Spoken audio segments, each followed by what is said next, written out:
బడ్డీ ఫర్ స్టడీలో స్కాలర్షిప్ ఎలా అప్లై చేయాలో సింపుల్గా ఈ షార్ట్లో అయితే చెప్తాను. ఫస్ట్ మీరు క్రోమ్లోకి వెళ్ళి బడ్డీ ఫర్ స్టడీ అని సెర్చ్ చేయండి.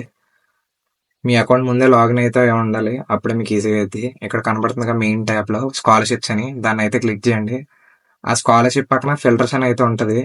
ఇక్కడ ఫస్ట్ సెలెక్ట్ క్లాస్, మీరు కరెంట్ ఏ క్లాస్, ప్రెసెంట్ నేను గ్రాడ్యుయేషన్ అయితే చదువుతున్నా, అదైతే క్లిక్ చేయండి గ్రాడ్యుయేషన్ అని చెప్పి. తర్వాత కంట్రీ అయితే క్లిక్ చేయండి, ఇండియన్ క్లిక్ చేసా. తర్వాత మీ జెండర్, తర్వాత ఈ రిలీజన్ అక్కర్లేదు, స్టేట్ కూడా అక్కర్లేదు, కోర్స్ కూడా అక్కర్లేదు. కోర్స్ ఒకవేళ మీ ఇష్టం, సపోజ్ ఇంజనీరింగ్ అనుకోండి. అందుకనే మాక్సిమం కోర్స్ అయితే మెన్షన్ చేయకండి, సో మీకు ఎక్కువ స్కాలర్షిప్స్ అయితే కనబడతాయి.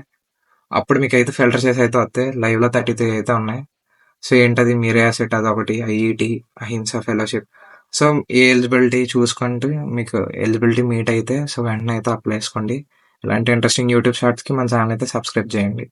బడ్డీ ఫర్ స్టడీ మీద ఒక కంప్లీట్ వీడియో చేశాను, ఎలా అకౌంట్ క్రియేట్ చేయాలి ఇది ఏందని. వీడియో లింక్ కింద అయితే ఉంటుంది, క్లిక్ చేసి అయితే చూడండి. మళ్ళీ నెక్స్ట్ షార్ట్లో కలుద్దాం. అప్పటివరకు బాయ్.